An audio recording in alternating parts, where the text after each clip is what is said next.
Graham, what do you think about the Barca start to the season under Xavi? Is it different than where they were when he started out at Camp Nou? Definitely. I think there have been three phases of Xavi's reign. When he took over, off the record, he told us that in terms of positional football, it was a desert. Even the players who'd been playing positional football all their life had kind of forgotten the basics, and it was starting from scratch. So from November, probably until January, it took him and his brother and his coaching team and his fitness team to correct that. And we saw some very good football between January and spring.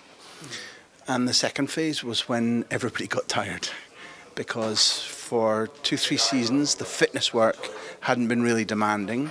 So at the end of the season, particularly when they, say, lost to Eintracht Frankfurt, the willingness was there, the ideas were there, but the lungs and the legs weren't working in tandem. That was phase 2. Phase 3 now is a very different team, not only rebuilt with new players, but players who've gone away for the summer and thought about what Xavi and Oscar Hernandez have been teaching them. I would call it assimilation of the ideas. So they've come back much clearer about what he's going to be asking from them every single day in training. They've come back to find new, very talented teammates, like Lewandowski, for example. And an example of what I'm talking about is, look at the change in Dembele. Not simply from the Dembele who was always injured, not even a change from the Dembele who looked quite good when Koeman began to play 3-5-2 and Barcelona won the Copa del Rey. Look at how he tackles, how he presses. Look at how he's now doing interviews in Spanish. His attention to detail has gone up. Partly that's to do, every time it's to do with the player himself or herself.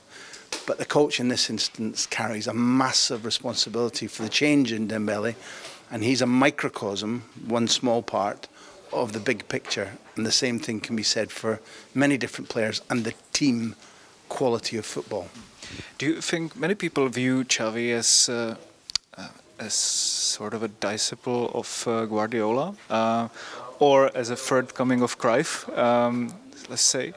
Is he really that, or is he pretty different in what he asks from the team and in principles set out in the Barca system throughout the decades?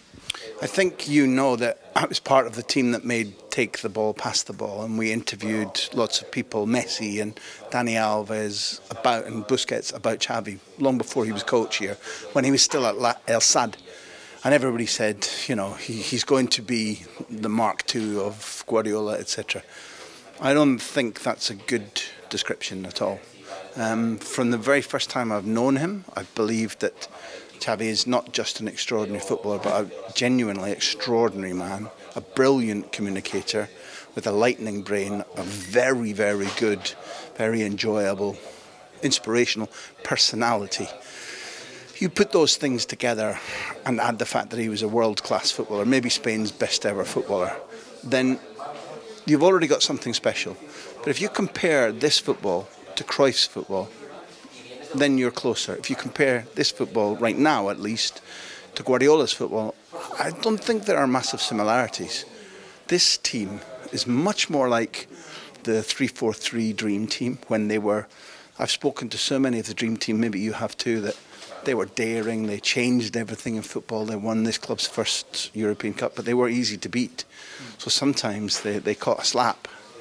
And this is a very open team right now. If you think about the first 20 minutes at Anoeta, the first 15-20 minutes down at the Nervion against Sevilla. And it's much more in its playing style, in my opinion. It's far more like the Luis Enrique treble team. It's not long ball football, but it's much more vertical. The ball goes forward much more quickly than Pep has ever allowed at any of his teams, where he wants the passing to open up the other team. This team is about special moments, not about special movements. And do you think Xavi wants this dialogue between teams, or does he want a monologue just as Guardiola does? What does that mean exactly? I just have a feeling that, for me, football is great in that it provides a dialogue between two teams in terms of their styles, but Guardiola sometimes just wanted to dominate the whole space of football. You mean that a match can be back and forward in the dialogue sense? Wow. If Xavi was here, I swear to you, he would say, no, my concepts are not so different from Pep's in that I want possession and I want to control the game. But I think the evidence is that because Xavi right now has one very special striker and some special creative players around him, he knows that he doesn't have an Iniesta or a 25-year-old Busquets or a 27-year-old Xavi and Messi up front and a 24-year-old Piqué. So I think at the moment he's choosing to play the brand of football which best suits the needs of this club and which best suits the players available. Is this, if we talk again in 10 years, will this be the only style of football we've seen Xavi coach? No, I don't think so. And if you're saying, does he like a dialogue between two teams where Guardiola likes to just control and throttle another team? Xavi doesn't like losing, he does like winning. If you ask him if that game or the Seville game or the Real Sociedad game was entertaining, he'd probably be relatively pleased to say yes. But would he like a game where they win 5-0 every week and concede no chances? Definitely yes.